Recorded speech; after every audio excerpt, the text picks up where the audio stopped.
Film ಬಗ್ಗೆ ಒಂಚೂರು ಚೆನ್ನಾಗಿಲ್ಲ. ಸ್ಟೋರಿ ಹೆಂಗಿದೆಯಪ್ಪ? ಸ್ಟೋರಿ ಅದೇ ಒಂಥರ ಇದ್ದಂಗೆ. ನಿನಗೇನು ಅನ್ನಿಸ್ತು ಸ್ಟೋರಿ ಬಗ್ಗೆ? ನಂಗೆ ಇಷ್ಟ ಇಲ್ಲ ಗುರು ಸ್ಟೋರಿ ಇಷ್ಟ ಆಗಿಲ್ಲ. ಹೋಗಲಿ, ಎರಡು ಫಿಲಮ್ ತೆಗ್ದ ಸುಮಾರು ಪರವಾಗಿಲ್ಲ. ಈ ಬೇರೆ ಕಥೆ ಬೇಡ, ಸ್ಟೋರಿ ನಿನಗೆ ಕುತ್ಕೊಂಡು ನೋಡಿದಾಗ ಈ ಸ್ಟೋರಿ ಯಾರು ಒಪ್ಪಲ್ಲ. ಹೆಂಗೋದು ಒಂದು ವಾರ ನೋಡಬೇಕು.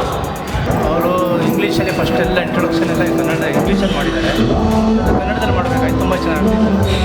ಆಮೇಲೆ ಫಸ್ಟ್ ಒಂದು 15 ಮಿನಿಟ್ಸ್ ಯಾರಿಗೂ ಏನೂ ಅರ್ಥ ಆಗಲ್ಲ, ಸ್ವಲ್ಪ ಅರ್ಥ ಆಗೋ ಥರ ಇದ್ದಿದ್ರೆ ಚೆನ್ನಾಗಿತ್ತು. ಫಿಲ್ಮೇನು ಬೋರ್ ಆಗಲ್ಲ. ಓಕೆ, ತುಂಬ ಆಗಿರೋದು ಏನು ಇಷ್ಟ ಅಲ್ಲ. ಲವ್ ಅಂತ ನೋಡ್ತಾರೆ, ಕೊಲೆ ಬಂದಿದ್ದೀವಿ ಅಷ್ಟೇ. ಅವ್ರು ಹೇಳೋದು ತಪ್ಪು. ಸುಮ್ಮನೆ ಪಕ್ಕದ ಕಿತ್ಕೊಳ್ಳಾಗಿದ್ದು ಸುಮ್ಮನೆ ಏನೋ ಬಂದಿದ್ದೀವಿ, ನಮಗೆ ಬೇಜಾರಾಗ್ತದೆ, ತುಂಬಾ ಬೇಜಾರು. ಸ್ವಲ್ಪ ದೊಡ್ಡ ಇಷ್ಟ ಸತ್ಯ. ನೋಡುವಂಥ ಫಿಲಮ್ ಫ್ಯಾಮಿಲಿ ಅಂತ ಬಂದರೆ ಬೋರ್ ಹೊಡೀತದೆ. ಅಲ್ಲೇನು ಇಲ್ಲ, ಇಂಟ್ರಲ್ಲರ್ಗೂ ಸ್ವಲ್ಪ ಏನೋ ಇಂಟ್ರಲ್ ಆದಮೇಲೆ ಸ್ಟೋರಿ ಚೆನ್ನಾಗಿರ್ತದೆ ಅಂತ ನೋಡೋರೆ ಸ್ಟೋರಿನೂ ಚೆನ್ನಾಗಿಲ್ಲ. ಬಟ್ ಫಿಲಮ್ ಅಷ್ಟೇ ಇಂಟ್ರೆಸ್ಟ್, ನೋಡೋಕೆ ಇಂಟ್ರೆಸ್ಟ್ ಇಲ್ಲ, ಅಷ್ಟೇ ಚೆನ್ನಾಗಿಲ್ಲ ಫಿಲಮ್. ಪಕ್ಕ ಹೊಡೆ ಹೊಡುತ್ತೆ. ಸರ್ ಬೇಜಾರಾಗ್ಬಿಟ್ಟೆ ಸರ್. ಇಲ್ಲ,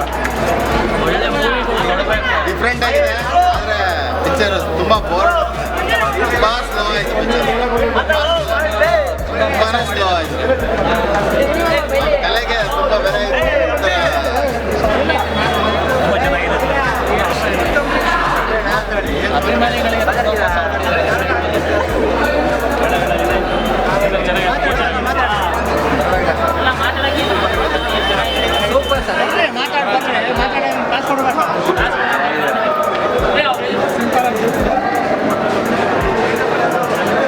ಸೂಪರ್.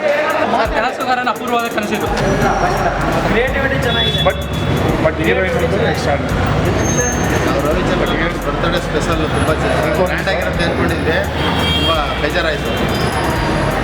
ಏನಂದರೆ ಬಟ್ ಸಿನಿಮಾ ಕನ್ನಡ ಈ ಥರ ಜನಗಳು ಮಾತಾಡ್ತಾರೆ, ಅದಂದ್ರೂ ಮಾತಾಡಿಸುತ್ತೆ.